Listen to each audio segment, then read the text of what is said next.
The Subtle Art of Not Giving a Frack by Mark Manson. Focus on life's essentials and frack the rest. In today's world, we are presented with an abundance of opportunities. From choosing a career, a partner, or the most reliable news source, the array of options at our disposal is vast. Yet, despite this seemingly ideal situation, many of us experience stress and dissatisfaction. With all of these choices, shouldn't we be living our best lives? The problem lies in our attempt to juggle it all. As we try to navigate the countless choices and opportunities, we often spread ourselves too thin and succumb to burnout. So what can we do differently? The key is to identify what truly matters to us and devote our attention to those aspects of life. As for everything else, frack it! Life is filled with challenges, so it is vital to find ones worth embracing. What do you genuinely desire in life? In other words, what is your ultimate goal? The accomplishment you want to be remembered for? Answering this question is not easy, is it? Many of us might say, well, I want to be happy. And I want a loving family. And I want a fulfilling job. But these aspirations are a little vague, aren't they? Such vagueness can be problematic, as it won't motivate us to strive for success. Regrettably, achieving anything in life requires facing difficulties. To reach your goals, you'll need hard work, perseverance, and the resilience to overcome setbacks and hardships. Without a strong determination to achieve a specific goal, you will likely falter in the face of adversity. For example, if your aim is to become a CEO, you must be prepared for the challenges that come with it. Long work weeks, tough decisions, and the need to fire people when necessary. If you are not fully committed to that path, the struggle will be overwhelming and your chances of success will be slim. Since challenges are inevitable, it is essential to find something worth fighting for, something that genuinely brings you joy. When you work on a project or goal that makes you happy, you will not only remain steadfast in the face of obstacles, but also learn to embrace and enjoy the journey. Take Manson, for example. He discovered his passion for writing about dating and decided to focus on creating a dating advice blog. At first, it was a challenge, but because he loved what he did, he thrived amid adversity. Eventually, his determination paid off. The blog attracted hundreds of thousands of subscribers, and it provided him with a substantial full-time income. Seeking a life without challenges is futile. To truly succeed, find a goal that you are eager to struggle for. At the same time, learn to say no to the struggles and tasks that do not bring you joy and towards your purpose in life. Be relentless in letting go of pursuits that do not make you happy and focus on the few exceptional things you love. Don't worry about the rest. Suffering can pave the way for greatness, but without the right values, happiness remains elusive. The art world provides some of the most striking examples of success achieved through struggle. We often envision an artist as someone impoverished and underappreciated, persisting until their talent is finally acknowledged by the world, and billionaires who want to pay millions and millions of dollars for a painting that looks like their 5-year-old drew it. Surprisingly, this stereotype is more accurate than you may think. Take guitarist Dave Mustaine as an example. In 1983, Dave was expelled from his band just as they were on the verge of fame. Fueled by resentment, he became determined to prove his former bandmates wrong. For 2 years, he tirelessly honed his skills and sought musicians to form an even better band. This led to the creation of Megadeth, a hugely successful group that sold over 25 million records. Go Megadeth. But despite Megadeth's accomplishments, Dave remained unhappy. He continued to measure his success against that of his previous band, which unfortunately for him happened to be a little unknown band called Metallica, one of the world's most successful bands in all of history. Comparing his meager 25 million records to Metallica left Dave feeling like a failure, regardless of his real triumphs. Dave's persistent dissatisfaction underscores a common pitfall: gauging one's success by comparing them to those of others. For him, success meant outperforming his former bandmates, which inevitably led to disappointment. To find true happiness, it is crucial to establish healthier values by which to assess your accomplishments. Pete Best serves as a prime example of how the right values can foster happiness.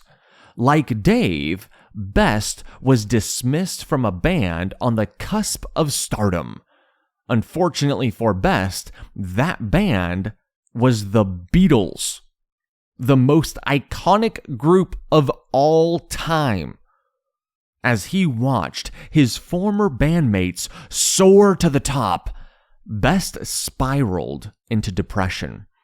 However, he eventually shifted his values, realizing that what he truly desired was a loving family and a contented home life. While he still wanted to play music, he no longer allowed musical success or its absence to define his existence.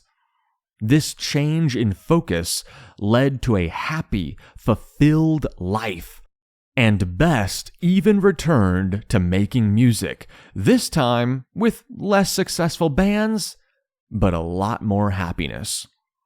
In the pursuit of happiness, our values hold greater importance than success. Many people often focus on unproductive values, so it is crucial to identify and embrace positive ones. Take pleasure, for example. Numerous individuals prioritize pleasure in their lives. However, pursuing pleasure above all else is not a healthy approach. Indeed, it is a core value of drug addicts, adulterers, and gluttons. Research has demonstrated that those who consider pleasure the ultimate goal are more likely to suffer from anxiety and depression. Another unproductive value is using material success as your benchmark for your life. Desiring a larger car than your neighbors or flaunting your latest Rolex is an all too common mindset that many have fallen prey to. Yet, this value does not lead to an increased well-being. Studies have shown that once our basic needs are met, additional wealth does not enhance happiness. In fact, chasing wealth can be detrimental if we prioritize it over values such as family, honesty, and integrity. So, can you steer clear of unproductive values? Unproductive values often stem from a lack of meaningful ones. To avoid falling into these traps of blind hedonism or material envy, it is essential to identify values worth living by. These positive values should 1. Be rooted in reality. 2. Be beneficial to society. 3. Have an immediate and controllable impact. Consider honesty. Living by honesty is valuable because it is within your control. Only you can choose to be truthful or not. It is grounded in reality, and it offers genuine feedback to others, making it helpful to society. Other values that meet these 3 criteria include creativity, generosity, and humility. I'm particularly skilled at humility. At times, we may feel like victims, but positive change only occurs when we take full responsibility for our lives. Every year, thousands of amateur runners participate in marathons, often to raise money for worthy causes. Despite the challenges they face, most marathon runners take pride in their accomplishments. Now, imagine being forced to run a marathon rather than choosing to run a marathon. Regardless of your performance, you would likely despise the entire experience. Feeling obligated or forced to do something strips away its enjoyment. Unfortunately, many of us approach life as though our experiences were imposed onto us. Be it a failed job interview, rejection from a loved one, or a missed bus, we perceive ourselves as the unfortunate victims of life's circumstances. Consider an extreme example. William James, born into a wealthy, privileged family in the 19th century in America, suffered from poor health, frequently experiencing vomiting and back spasms. His initial dream was to become a painter, but he struggled to find success, and his father constantly ridiculed his lack of talent. As a result, James pursued a career in medicine, only to drop out of medical school because he hated it. Unhealthy and unhappy, lacking both family support and a job, James contemplated ending his life. However, he came across the work of philosopher Charles Peirce, whose central argument encouraged everyone to assume 100% responsibility for their lives. This message resonated deeply with James. He realized that his misery stemmed from his belief that he was a victim of external factors, blaming his circumstances on uncontrollable elements, such as his illness or his father's criticism, which left him feeling powerless. Understanding that he was responsible for his life and his actions, James embraced this newfound empowerment and started again. After years of dedication, he became a pioneer in American psychology. If you ever feel like a victim, Remember William James' story and strive to take responsibility for your own life. Suppose your partner ends your relationship. It would be easy to say, "Oh, it's my partner's fault. They were being heartless and they were being uncaring. It's their fault that it ended." However, it would be wiser to examine how you contributed to the end of the relationship. Perhaps you neglected to share the housework or failed to support your partner's aspirations at work. By recognizing and addressing your mistakes, you can avoid repeating them in the future. This approach is key to living a better, happier life. We often retreat when our identity is threatened, but embracing Buddhist principles can offer guidance. Imagine this scenario. You are a senior manager at a prominent, successful company. You enjoy your job. You definitely enjoy the compensation. You have a nice, sleek car, fashionable attire, and the respect of your colleagues. Above all, you take pride in being a senior manager. It defines you.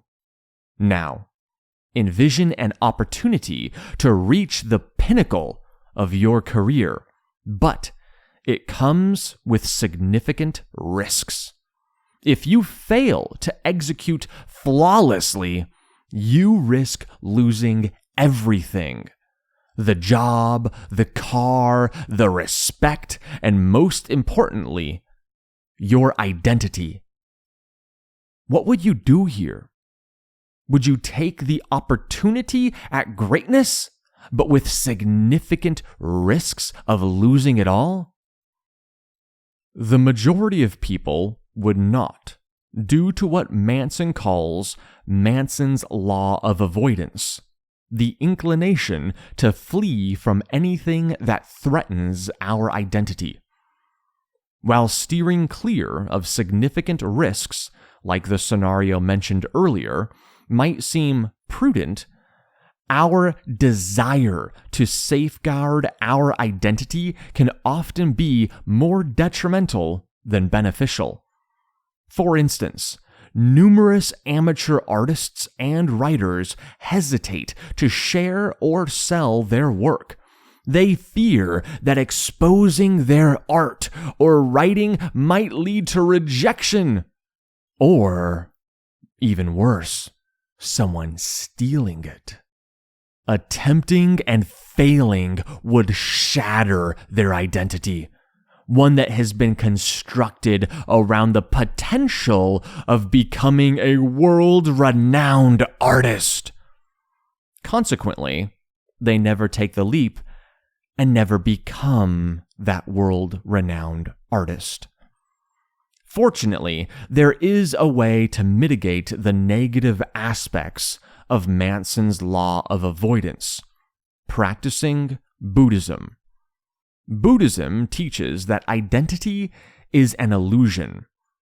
Any labels we assign to ourselves, rich, poor, happy, sad, successful, I hear good looking a lot, whatever the labels are, they are merely mental constructs. They are not real and thus should not govern our lives. Therefore, we must learn to relinquish our attachment to identity. Liberating yourself from a constricting identity can transform your life. For example, you may have always viewed yourself as a career-driven individual, prioritizing your job above your family and hobbies. By releasing this limiting self-perception, you can pursue what genuinely brings you joy, whether that involves spending time with your children or engaging in your favorite pastimes. Embracing your mistakes and insecurities is essential for experiencing positive growth. Don't you just loathe those irritating individuals who always assume they're right? These self-satisfied know-it-alls who, even when confronted with evidence to the contrary, refuse to acknowledge their errors? You might think, I'm not like that. But sadly, you are. We all occasionally fall prey to the illusion that we are right, when in fact, we are not. Consider this example. One of Manson's friends had recently become engaged. The future groom was widely regarded as a kind, affable person. However, the friend's fiancé's brother was adamant in his criticism of his sister's choice and firmly believed her fiancé would eventually hurt her. Most people recognize the brother's flawed perception, including his own sister. Despite their efforts, they could not convince him to consider the possibility that his judgment was off. To avoid behaving like the brother, you must be willing to continuously question whether or not you're wrong. What data do you have to back up your beliefs? By doing so, you can overcome those blind spots where you mistakenly believe that you must be right. This, of course, is easier said than done. Often, our misconceptions serve to mask our insecurities. By regularly examining our decisions and actions, we uncover uncomfortable truths about ourselves. Returning to the example of the overly critical brother, it is likely that his animosity towards the future groom concealed his own insecurities. He may have been envious that his sister found love while he was all alone. Or perhaps he was jealous because her attention was now focused on her fiancé rather than him. He might have even been resentful because his sister no longer prioritized his desires. Whatever the reason, it was simpler for him to stubbornly cling to this baseless assumption than confront his own insecurities. Fortunately, you do not have to fall into that same pattern. By being prepared to challenge your beliefs and face your insecurities, you can adopt a healthier, happier approach to life. Romantic love can be harmful unless we learn to manage it effectively. Romeo and Juliet is arguably the most renowned love story in the world. However, it is far from a joyful one. It is a difficult tale filled with murder, exile, and blood feuds, culminating in the ending of the lives of both lovers. This tragic account of ill-fated lovers illustrates the destructive potential of romantic love. Passionate, romantic relationships can have a stimulating effect on the brain, comparable to that of cocaine, backed up by the rigorous scientific research from Kesha's song, Your Love Is My Drug. Because your love is my drug. Okay, I know that wasn't very good, but let's be honest, it was probably still better than Kesha singing. Essentially, one experiences an intense high. Subsequently, they seek that high again.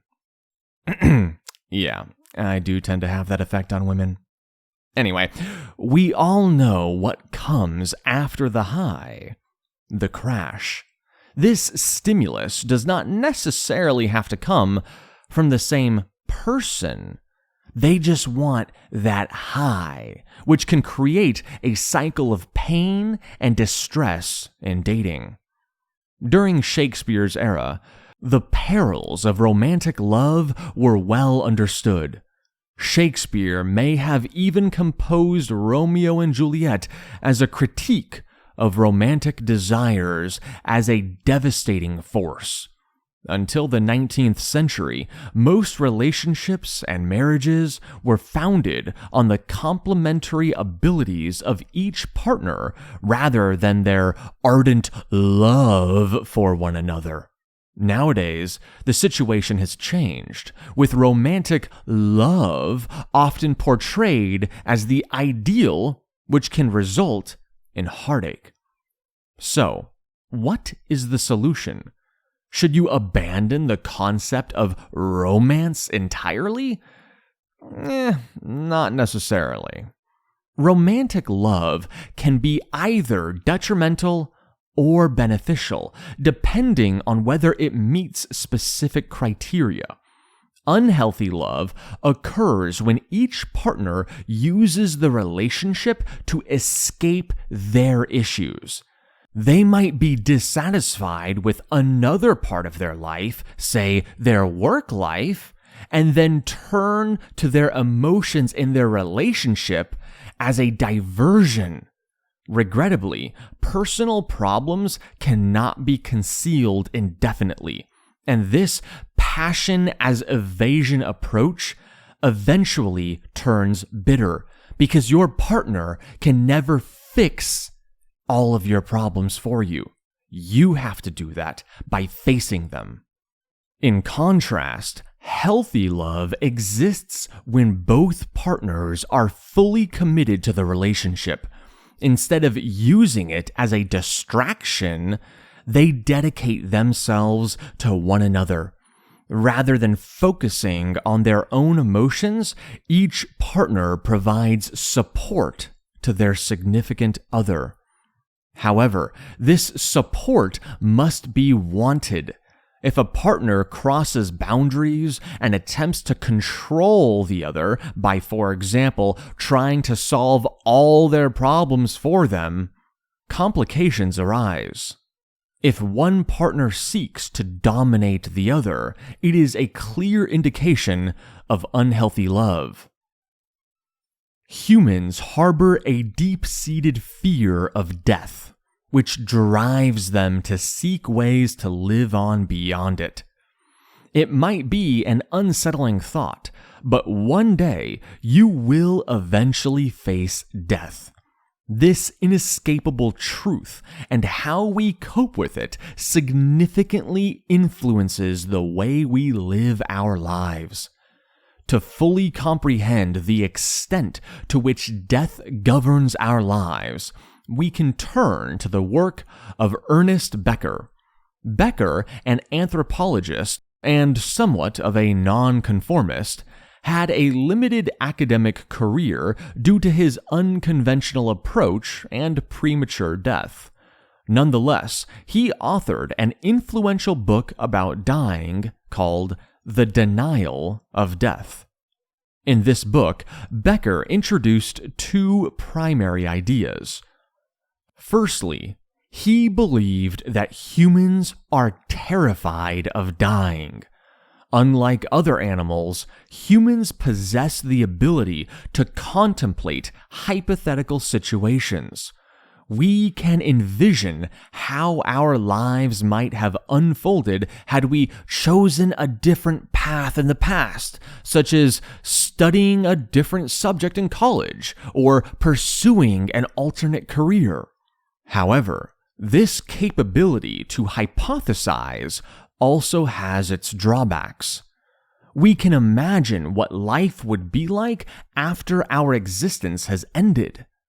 This leads us to Becker's second idea, that knowing we are destined to die, we attempt to construct a conceptual self that will persist after our demise. In other words, we devote our mortal lives to seeking out immortality in projects or endeavors that will serve as our lasting legacy long after we are gone.